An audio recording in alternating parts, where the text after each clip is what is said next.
Bonsoir à tous et bienvenue à ce rendez-vous hebdomadaire consacré aux personnes de troisième âge. Nous parlons depuis la semaine dernière d'une maladie très handicapante pour les personnes âgées, une maladie silencieuse, mais qui au regard des chiffres fait des ravages, l'ostéoporose. Dans ce numéro, nous verrons comment se fait la prise en charge, mais surtout s'il y a des possibilités de prévenir la maladie. Je suis toujours avec Dr Gounogbe Koti-Marcel. Elle est rhumatologue, gérontologue. Elle a été enseignante à la faculté des sciences de santé à la retraite. Merci, docteur, d'être resté avec nous. Merci, Madame Draman, à vous. Nous allons rappeler très rapidement, en quelques secondes, aux téléspectateurs qui ne nous avaient pas suivis la semaine dernière, c'est quoi l'ostéoporose? Alors, comme je l'ai dit la semaine dernière, l'ostéoporose, c'est une maladie silencieuse qui est caractérisée par la fragilité de l'os qui peut se casser à tout moment sans aucun traumatisme. D'accord. Et nous avons aussi précisé que ce n'est pas une maladie liée qu'à l'âge, qu'il y a beaucoup d'autres facteurs qui peuvent intervenir pour reconnaître une ostéoporose. Parlons de reconnaître, à quel moment est-ce que la personne susceptible de faire ou la personne qui commence par avoir des douleurs ou tout autre symptôme peut s'inquiéter? Alors, chez la femme, c'est après la ménopause. La femme, après la ménopause, doit s'inquiéter de la fragilité de son os parce que l'oestrogène joue un rôle très important dans la solidité de l'os. Et à la ménopause, étant donné que l'oestrogène ne se produit plus, elle doit s'inquiéter. L'homme également, parce que ce n'est pas seulement la femme. L'hormone mâle chez l'homme, c'est beaucoup plus la testostérone qui se raréfie aussi avec l'âge, avec l'andropause, ça se raréfie. Donc, l'homme aussi doit s'en préoccuper. On a parlé de fractures. À la fin de l'émission, la dernière fois, vous avez parlé de plusieurs types de fractures. Quelles sont les fractures, quels sont les types de fractures qui sont liées à l'ostéoporose? Alors, les fractures les plus fréquentes liées à l'ostéoporose, c'est les fractures du poignet. Et comme je l'ai dit, on veut se lever, on prend appui sur le dossier d'un siège, parce qu'en prenant l'appui, on serre fort, et cette pression provoque une fracture du poignet, parce que l'os est fragilisé. En voulant descendre d'un siège, on fait une légère rotation et on casse le col du fémur. Ou alors, de façon beaucoup plus silencieuse cette fois-ci, c'est le dos, c'est le rachis, et les vertèbres se cassent et créent ce que nous appelons les tassements vertébraux. Et ce n'est qu'au stade de tassements vertébraux qu'on s'en préoccupe. Et voilà, c'est à ce moment-là que les patients viennent vous voir plus souvent. Le patient viendra pour des douleurs rachidiennes, sans savoir même qu'il a perdu de la taille. Parce qu'une fois que les vertèbres sont aplaties, l'individu perd de sa taille. Mais ce n'est plus préoccupant à un âge donné, on ne sait même pas. Ou alors le patient devient voûté. Il crée une courbure dans le dos et il devient voûté. Et c'est parce qu'il a commencé par avoir mal, parce que les tassements vertébraux entraînent des douleurs vertébrales importantes. Et il a dû faire de l'automédication en prenant X ou Y médicaments. Il ne s'en sort pas et c'est à ce moment-là qu'il vient vers vous pour une consultation. D'accord. Et quand vous faites une radio du rachis, vous constatez déjà que les vertèbres sont tassées. Et quand vous faites l'ostéodensitométrie, vous vous rendez compte que les os sont totalement fragilisés. En sachant bien sûr pour le rhumatologue que les tassements vertébraux ne signifient pas systématiquement ostéoporose. Il peut y avoir plein d'autres causes liées aux tassements vertébraux. De toute façon, il est important d'aller consulter un médecin qui va vous envoyer chez le médecin et qui va vous prendre en charge de façon conséquente. Nous avons dans la seconde partie demandé à Madame Hague en quoi consiste son traitement depuis que vous la suivez. On l'écoute et après, vous nous direz dans les détails ce qu'elle reçoit comme traitement depuis que vous la connaissez. Elle m'en a expliqué que ça fait déjà 1, 2, 3 catégories. Que maintenant, troisième catégorie, maintenant, ça demande chaque fois de venir faire 6 mois de traitement chez elle. Et maintenant, elle m'a dit, bon, 6 mois, que je viendrai faire le traitement. Et elle m'a prescrit beaucoup de choses. Et le traitement, ça commence de 9h du matin jusqu'à 16h. Elle a commencé le traitement, maintenant ça fait déjà 3 ans. 6 mois. Et elle me conseille que si ça ne va pas, que je vais faire en 3 mois. Ça là, ça s'aggrave encore. Mais maintenant, ça va. 6 mois, ça me va. Bon, avec les traitements, je crois que ça va. Ça va. Mais même la fois passée, elle a voyagé. Lorsque je voulais faire le traitement, elle a dit qu'elle serait en France, de l'attendre au moins pour un mois. Mais pendant un mois, là, j'ai souffert. À 2h, 3h du matin, mais c'est fini. Je ne dormais plus. Non, je ne me donne plus. Mais des fois, je prends ma canne pour appuyer un peu sur ma canne et je m'en vais au marché. Des fois, si je me tiens bien, je laisse la canne. C'est un peu coûteux. Je ne sais pas parce que les traitements que moi je suis maintenant, sans les analyses, ça me coûte au moins 125 000, 130 000 pour les médicaments. Par mois? Non. Pour les 6 mois? Pour les 6 mois. Mais elle me prescrit antidouleur, anti-inflammatoire, tout ça là, et je prends ça quand j'en ai besoin. Guérir là, moi, je ne sais pas. En tout cas, pour le moment, quelqu'un ne m'a pas dit que ça va guérir. Mais quand même, les calmants, ça me va. Mon grand frère. Ok, votre grand frère a eu des fractures. Il a eu des fractures comme ça, mais il marchait de côté jusqu'à... Mais il est déjà décédé quand même. Elle est revenue sur un élément dont on a parlé la dernière fois, le facteur génétique qui peut intervenir dans les cas d'ostéoporose. Elle a parlé de son traitement chaque 6 mois. En quoi consiste le traitement de l'ostéoporose et pour le cas de Madame Hague, est-ce que c'est spécifique? Et si Madame Hague fait un traitement tous les 6 mois, c'est qu'elle est en ostéoporose assez avancée. C'est qu'elle a une ostéoporose sévère. Alors, il y a différents schémas thérapeutiques. Il y a des traitements de l'ostéoporose qui sont hebdomadaires, des prises, des comprimés à prendre une fois par semaine.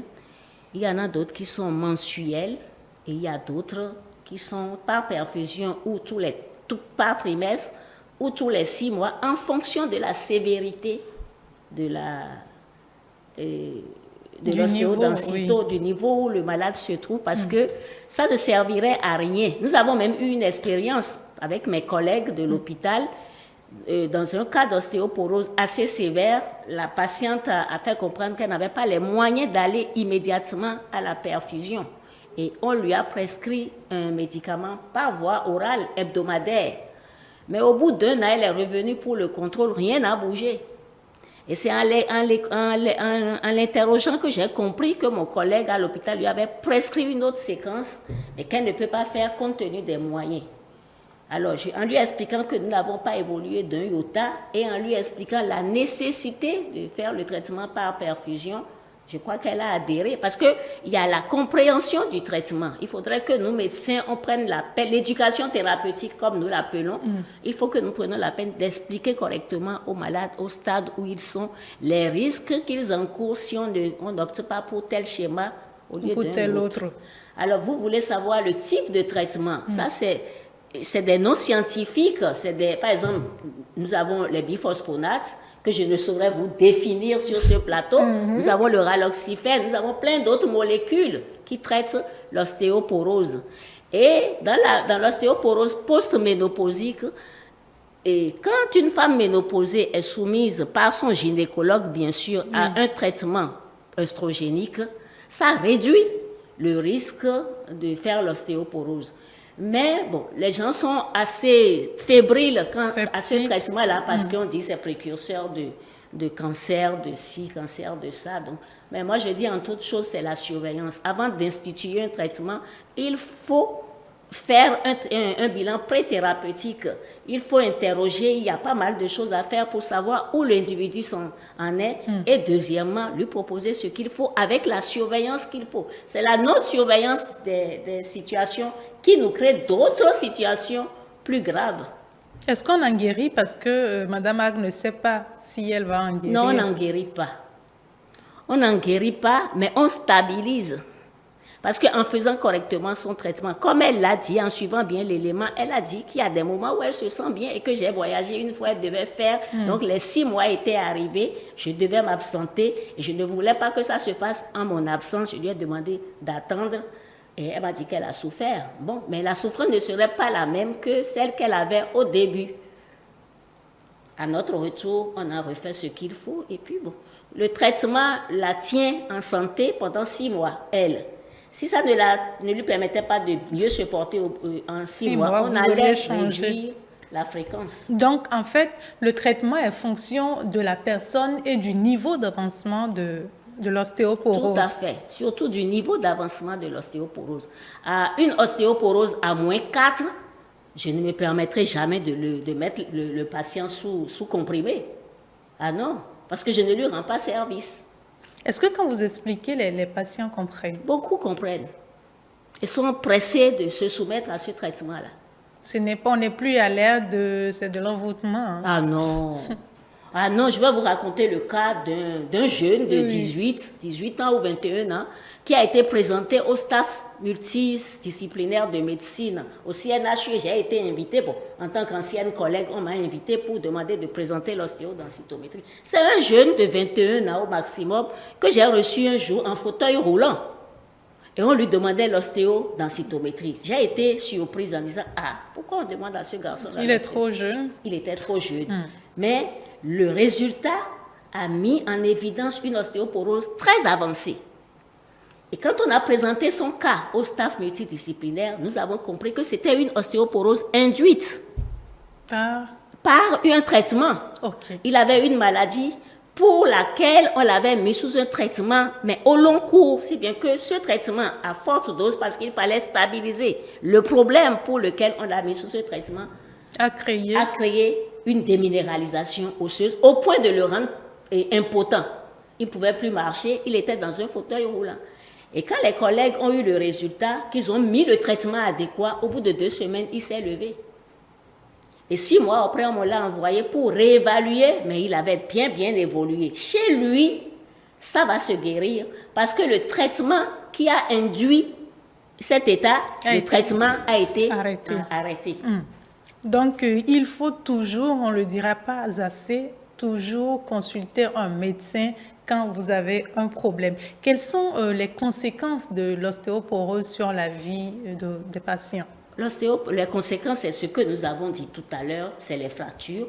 Quand une personne âgée a une fracture du fémur, par exemple, et que son orthopédiste ne sait pas que c'est lié à la fragilité de son os, le traitement, même si on lui fait une ostéosynthèse, ça ne va pas prendre. Ça ne prendra pas, parce que nous n'avons pas traité, nous n'avons pas cherché à savoir ce qui a entraîné cette fragilité osseuse au point qu'il se casse le col du fémur sans traumatisme. Donc, nous devons travailler en symbiose.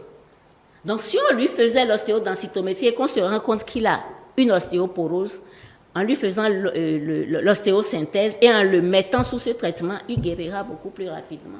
D'accord. Quand on fait une fracture, quels sont les risques d'en faire encore?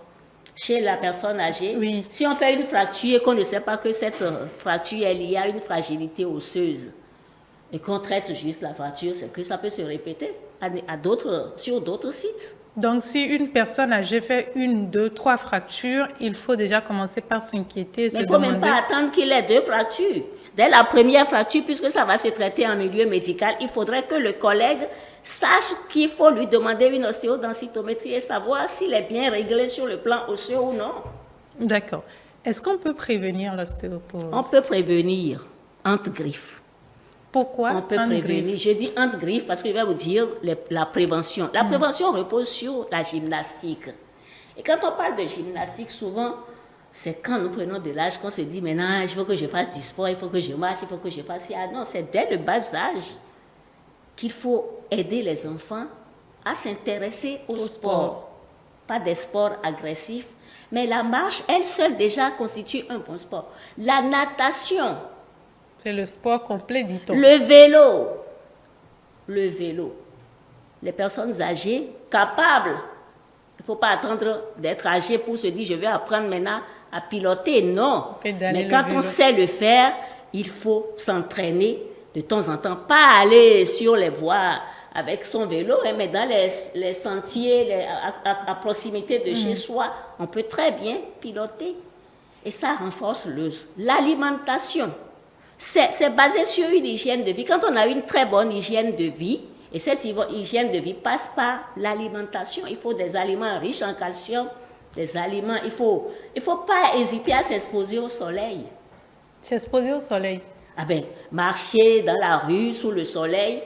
Nous avons peur du soleil. Ah, il fait trop chaud. Ah, receveur sous quoi dit je ne peux pas. Non.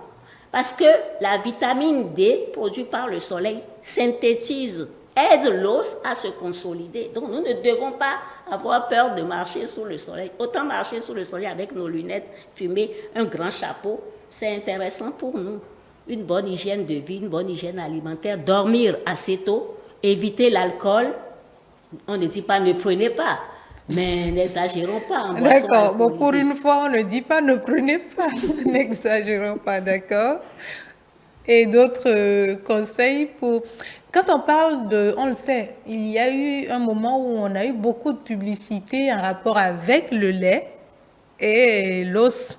Est-ce que ça tient véritablement? Prendre beaucoup de lait, est-ce que ça fortifie, surtout pour les personnes âgées? Oui, mais il y a des... Oui, ce n'est pas parce que si la personne a déjà un os fragile, ce n'est pas le lait qui va reconstituer son os.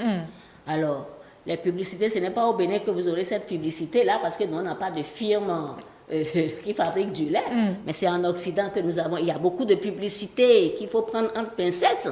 Donc, il faut bien manger, parce que le lait que nous avons, c'est du lait industrialisé qu'on nous envoie. Mais personne ne sait vraiment la composition de ce lait-là. Oh, si nous avons des vaches où on peut vraiment traire du vrai lait, pourquoi pas?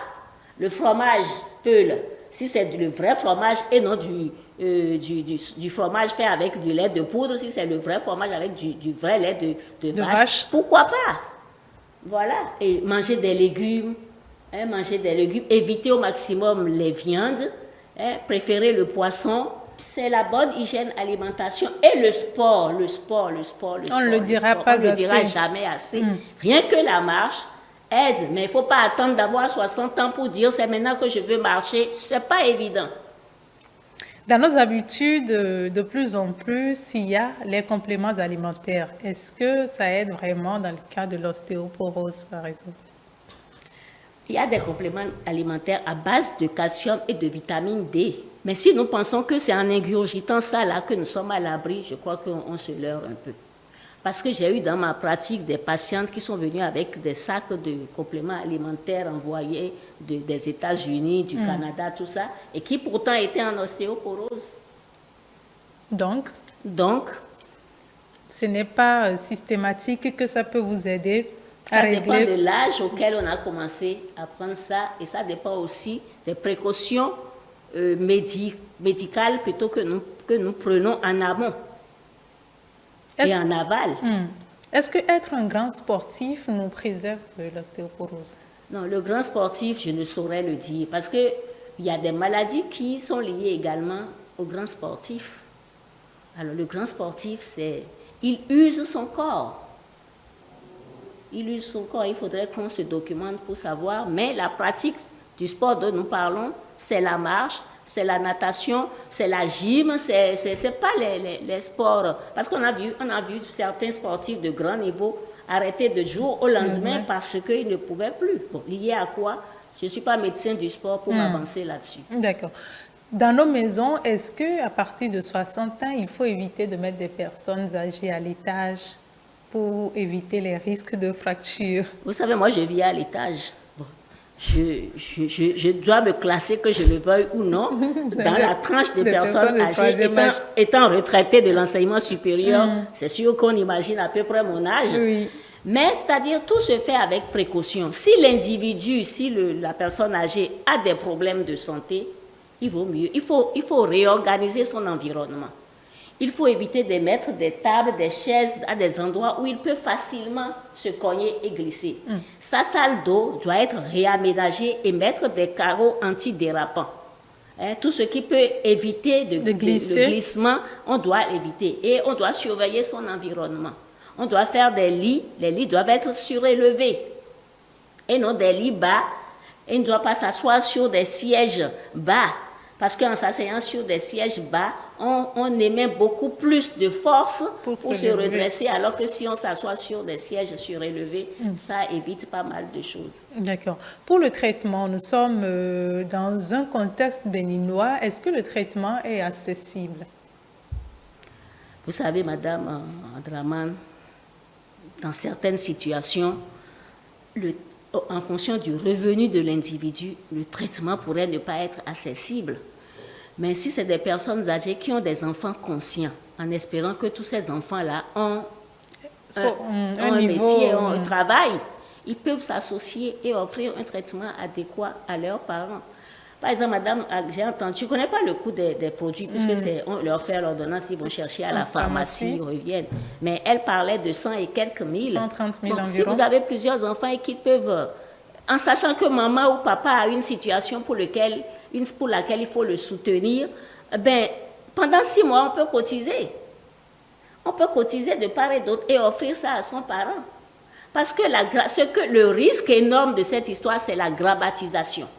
C'est l'incapacité de pouvoir mouvoir, l'incapacité de se lever, de rester maintenant statique quelque part, qui crée beaucoup plus de désagréments que si on faisait l'effort du traitement. Et même si on n'a pas d'enfant et qu'on est seul retraité ou qu'on est commerçant, bon, si on sait que d'ici tel nombre de mois, je dois être soumis à ce traitement, on peut faire l'effort, diviser 130 et quelques par 6. Donc, ça nous fait environ 20 000 francs le mois qu'il faut mettre de côté pour sa santé. Mais tenez-vous bien, Madame Draman, il y a des gens qui n'hésiteraient pas à s'offrir des bijoux d'une valeur incommensurable par rapport à leur santé. Donc, à partir de là... C'est une question de conscience aussi. C'est une question de conscience. Comment est-ce qu'on évalue le risque de mourir? Est-ce que toutes les personnes qui font l'ostéoporose vont mourir de l'ostéoporose? Non, l'ostéoporose ne fait pas mourir. Mais on pourrait mourir des conséquences de l'ostéoporose si ce n'est pas pris en charge. On peut mourir d'une fracture du col du fémur non traitée ou ne répondant pas correctement au traitement orthopédique et qui crée une grabatisation. On va mourir beaucoup plus des conséquences de la grabatisation que de l'ostéoporose en elle-même. Nous allons suivre la capsule du sage. C'est Madame Ag toujours qui nous donne quelques conseils de santé.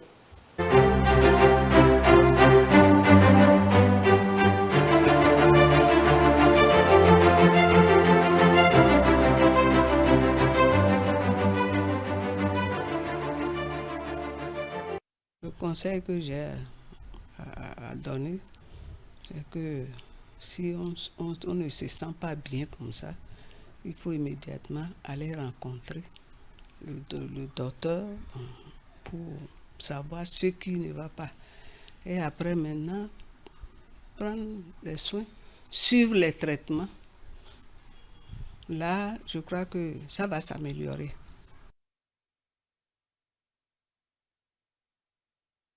Nous interpelle sur l'importance de rencontrer les médecins quand on ne se sent pas bien. Vous êtes d'avis, de toute façon, vous conseillerez la même chose. Non, mais je vais vous dire, par exemple, nous avons cette habitude de l'automédication. Moi, je suis rhumatologue, donc je gère les os, les articulations.